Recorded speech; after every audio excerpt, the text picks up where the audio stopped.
The Northmen tell of a great hero. His name is Sigmund. His father's hall was built around a great tree, and one day Odin comes and thrusts a sword into the tree, a gift to whomever can release it.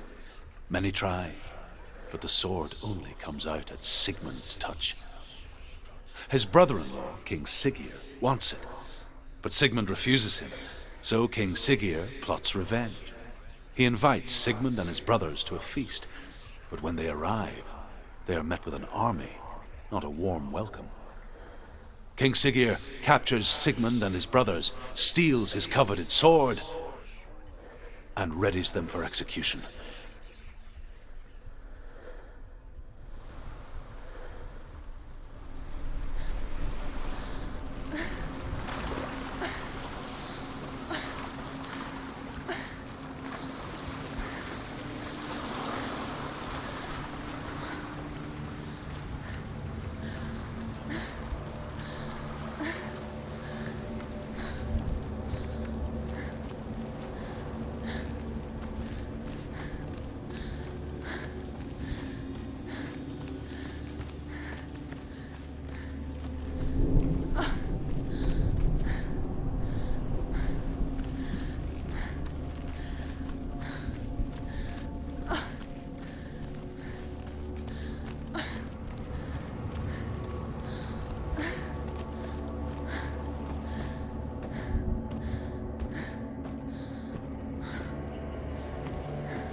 Death for Sigmund and his brothers seems certain.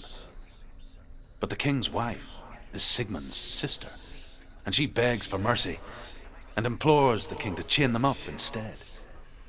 He agrees. Not for mercy, though, but because he plans an even more cruel and lingering death. Chained to a tree in the forest that night, a she-wolf comes and devours one of Sigmund's brothers. She returns, ravenous, night after night, until only Sigmund is left. The next day, Sigmund's sister sends a servant with honey to smear on Sigmund's face. But to what end? Well, that night, when the she-wolf appears again, you'll never guess what happens.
as the she-wolf licks the sweet honey from Sigmund's face. He bites the wolf's tongue. The she-wolf pulls away, but Sigmund holds on. The chains break, and he is free. After his escape, Sigmund lives like us, hidden in the forest. His enemy, King Siggeir, believing him dead, as his sister plots revenge. And for vengeance to succeed, even the great Sigmund needs help. So she sends her sons to him. But their blood is weak and corrupted, and they're put to death by Sigmund. So his sister hatches a new plan, one that is cold of heart and pure of blood.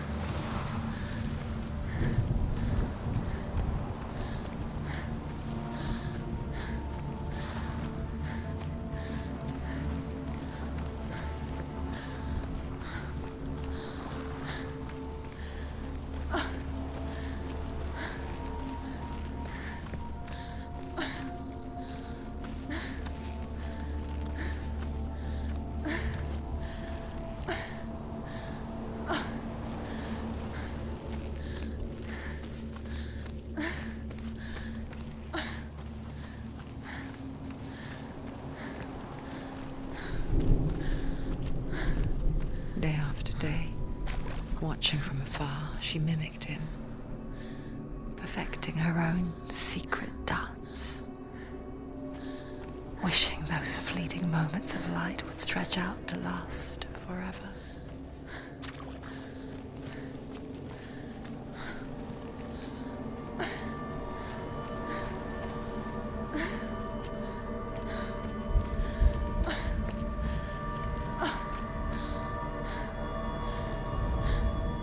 Sigmund's sister trades shapes with a sorceress, and in disguise, she lies with her own brother.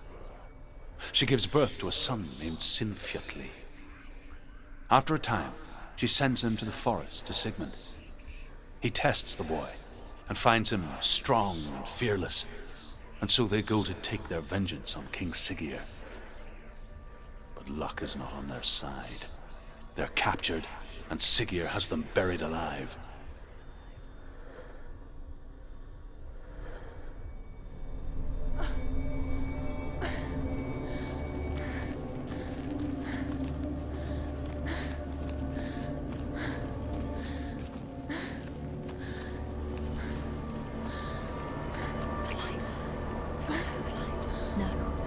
It's a trick. It's an illusion. It's not real. Do you really think it's real? You want to believe it's real, but it's a trick. You're deluded. Where are you going? Where is she going? What is she following? You can't even fight. It's just deception. How does he so effortlessly court the world and bliss? If only she could do the same. See the world through eyes anew and dance with it, just like he does.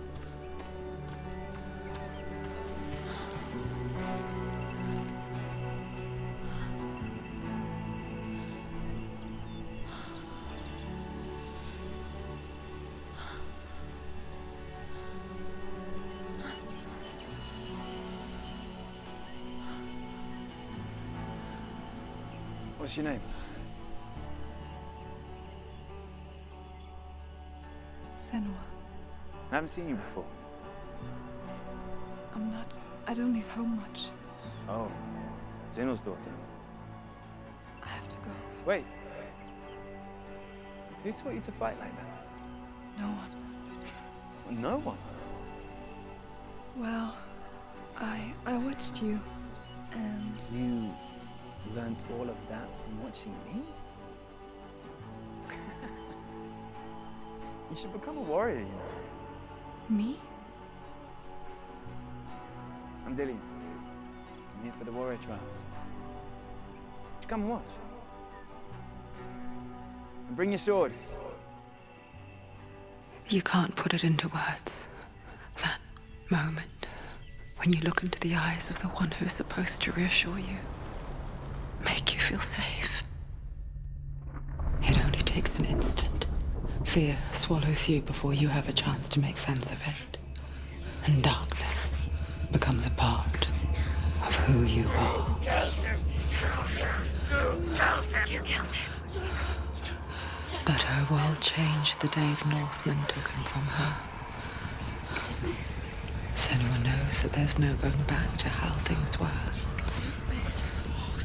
That there's nothing to go back to at all. Stay still, stay quiet, hide, don't tell her. Their gods can see into your mind. They will use this power to destroy you. They won't stop me. I can still feel it. Whatever's left of him, they will never let him go. I'm not gonna let him rot here. You're the one rotting here. Leave me alone. You will die here. No. And all your suffering will have been for nothing. Shut up!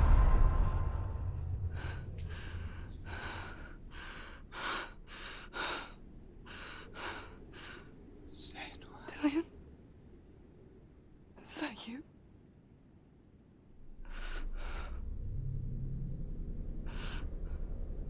I'll find you, my love. I promise.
As Sigmund and Sinfjotli are being buried alive, Sigmund's sister throws an armful of straw into the grave mound.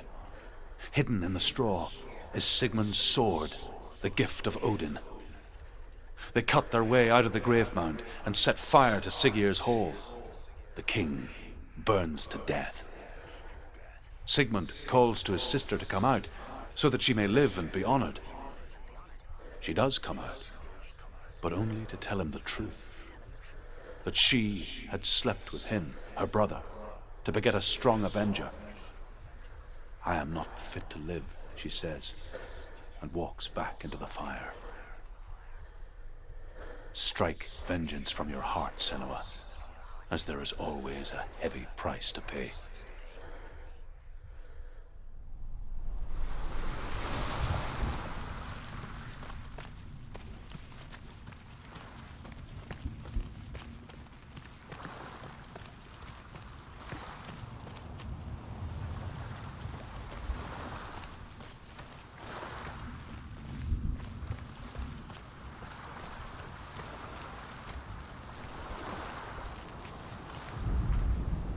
And here is the end of Sigmund's story. He was a fierce and great warrior who fought many battles. But one day, an old man came onto the battlefield. Although shadowed by a hood, Sigmund saw that he only had one eye. The man raised his spear, and Sigmund struck at it with his sword, but the sword shattered into pieces.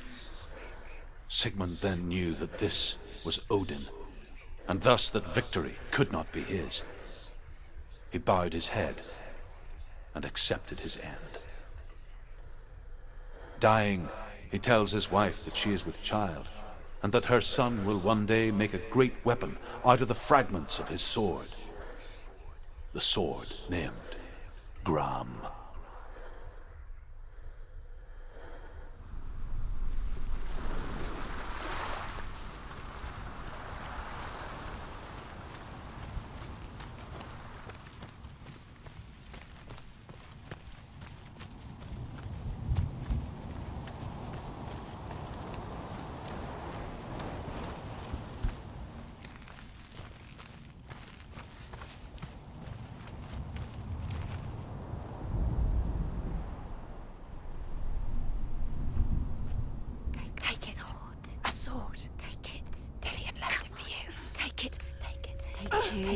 It's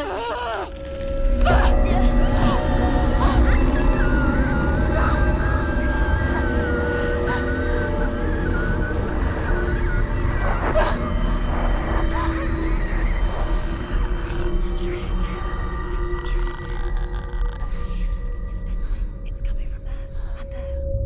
What are they? Look, where's it coming from? She started something. What's happening? Senua, imagine a sword that can slay gods. Its name is Gramr.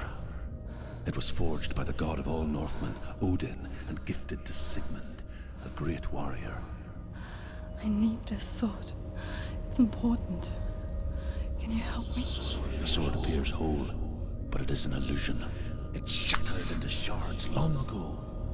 It is said a great warrior can reforge Gramr by answering the trials of Odin, one for each shard. The roots of the Tree of Death will take you to new lands, where you will face the trials. Go to the shards. Go to the shard. Go to the shards. What's the shard? Find it.